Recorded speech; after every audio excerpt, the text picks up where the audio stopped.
Hello, I'm Chuck Phillip, and welcome to another edition of Southern Home Talk. I figured I'd do one on the school I went to in North Alabama. It was actually located in Camp Hill, Lyman Military Academy. We were pulling into the campus off of Highway 50, coming to the barn. That barn's been there as long as I can remember. I used to keep vehicles there, kept the Army Jeep there and some other military vehicles. In fact, one of the guys I went to school there decided he wanted to go AWOL in this military truck, and he didn't know how to drive a standard, so I think he made it as far as Opelika before the transmission burned up, because he kept it in first gear the whole way. And so this is a really long road that runs back behind the barracks, and they've added some more buses. I'm pretty sure one of them back there is probably one I was in back in the middle 70s, so it looked pretty old. And so we would go to Lake Martin and other places with them, also to Fort Benning.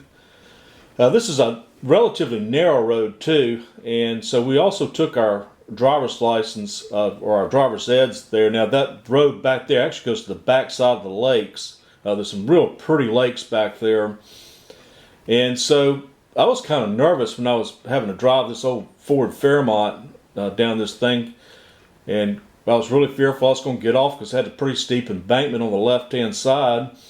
And I guess that's why Captain Lish wanted us to use this road. I maybe figured we'd be more careful. But I think there was a couple of guys that did get off into that. I think Sergeant Wilson had to get the Jeep to pull them out.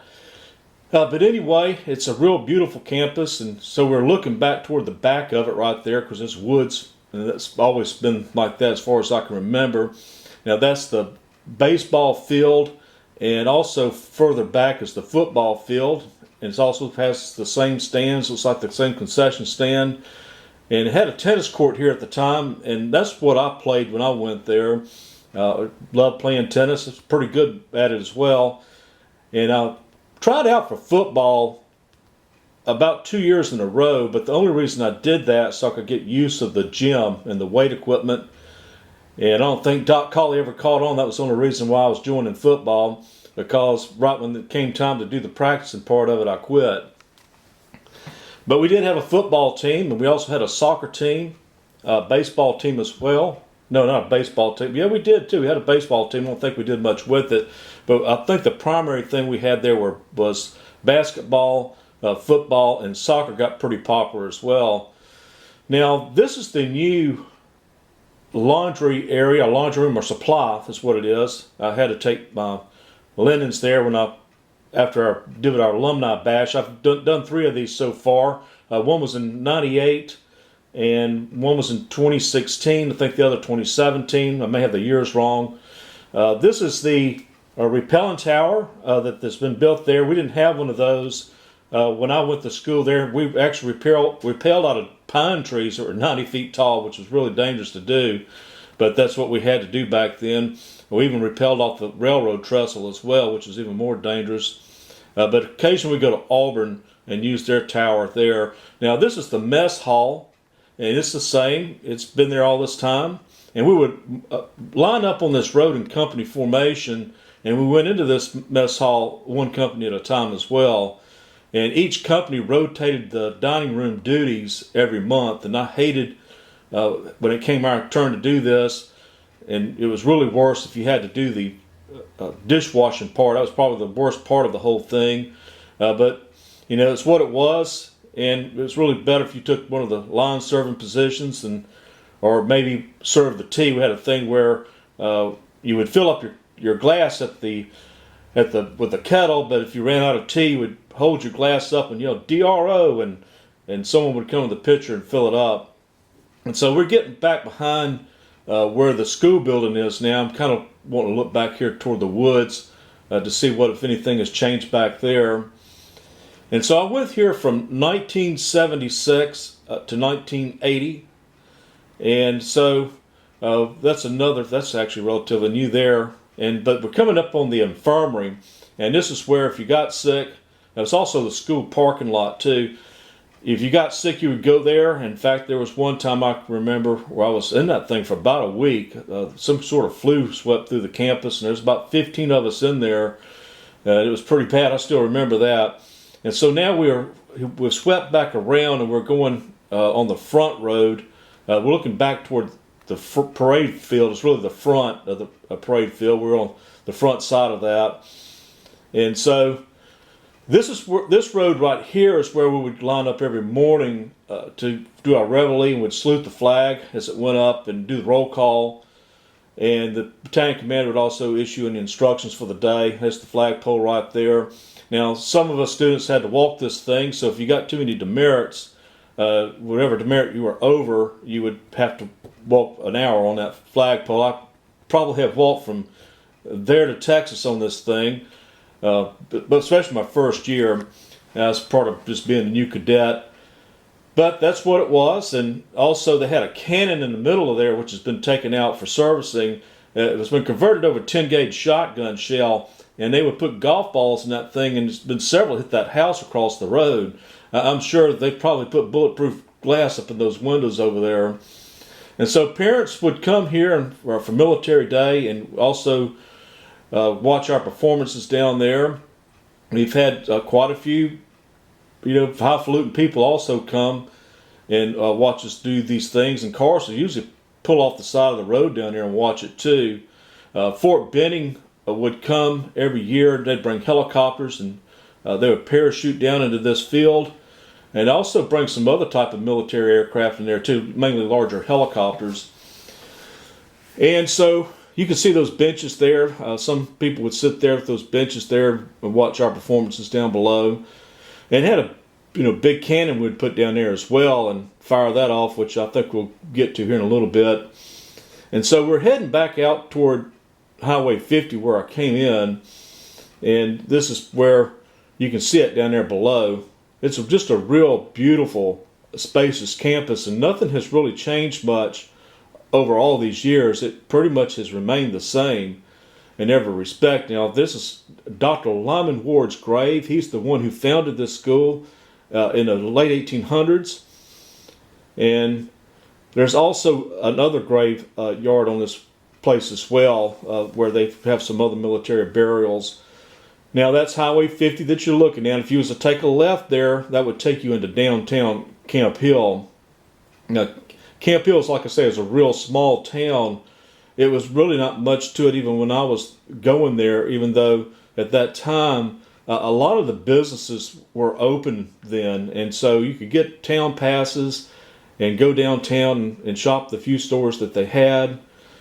And that's the chapel up there on the left. Now, I believe they've had two of these on campus. Now, when I went to school there, we marched to the Universal Church, which was downtown Camp Hill. In fact, the Chief Keel, he would escort us marching to that church all the way down there. It's probably about a mile. It's pretty good ways from the school to that church we had to march to. And of course, you could come back when you didn't have to march back.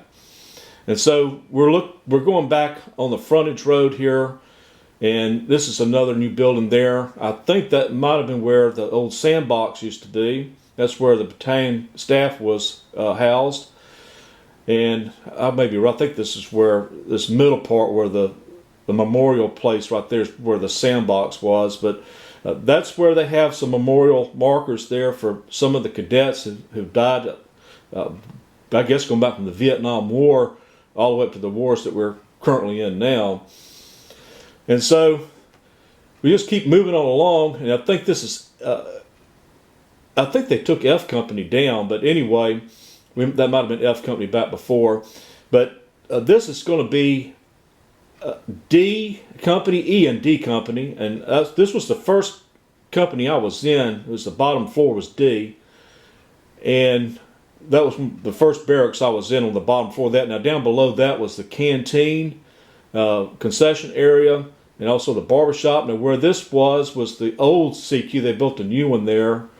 The old CQ was Russell Hall, and that's me and my aunt standing in front of it. I think that was around 76.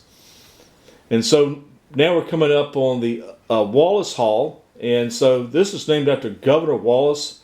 He was on the Board of Trustees, and this is where I went the last 3 years. I started out back and forth between A and C Company, and the middle floor was actually B Company where the band was housed. But Governor Patterson also was on the Board of Trustees as well. In fact, I talked to him quite a bit when I was up there for the '98 muster. I thought he was a real cool guy, and he was real interested in my railroading. Back then I worked for the railroad as conductor. I think he was really into railroading, so I enjoyed talking to him about it. And so anyway, in fact, those pictures of us were at I think in Auburn, where we had a hotel luncheon, and also at the campus. So, there's quite a few students that went here, during the time that I was there, from '76 to '80. And the school seemed to be doing pretty well all the way up through the '90s. And I just think that maybe people just got tired of sending their kids to military school, and that might have been what caused some of the attrition. But that's the other ROTC building. This is where we took our military classes, and Big Bertha's out there in front of that's a cannon that was pretty impressive. I mean, that whole thing would come off the ground and shake the ground as well. And we would fire those at military day and other special occasions, especially if we had a big football game. We'd fire it for that. And so this is looking back up, going toward Tallapoosa Hall. That's the big school building. It's been there forever. And like I say, none of these had any air conditioning while I was there. I think they may be air conditioned now. The barracks wasn't air conditioned. The only thing that was air conditioned was where the TAC officers stayed. And so, we had, several of those over the years. But we'd walk up to this school every morning, and after we had breakfast, of course. And then at lunch, we'd break free and we'd go back to the mess hall. And that was pretty much the end of our school day there, because the rest was usually, you would break off into whatever you were involved in at the time. It would be rifle team or drill team. I was in the Rangers, or a lot of people played football, of course, and so we'd break off and do those sort of things. And so we're right back here at the end of the infirmary. And so this is where Doc Hawley lived, I believe, and he also ran the infirmary back there, like I said earlier. And he was just a real good guy. I don't think they could have picked anyone better to both been a coach and also the doctor. He really cared about the students, and you felt like you were in good hands if you ever had to go see him. So I hope you've appreciated this tour of the campus. I'm probably going to do a few more episodes on this. Who knows how many there'll be, because this is a real interesting place that I went to. I'm glad my parents sent me there. I didn't really want to go the first year, but I voluntarily went back the second, third, and fourth year, and I really have met some people over time there that I still remain close to this day. And that's probably what I'll get into in some of the other episodes. Thanks for watching, guys.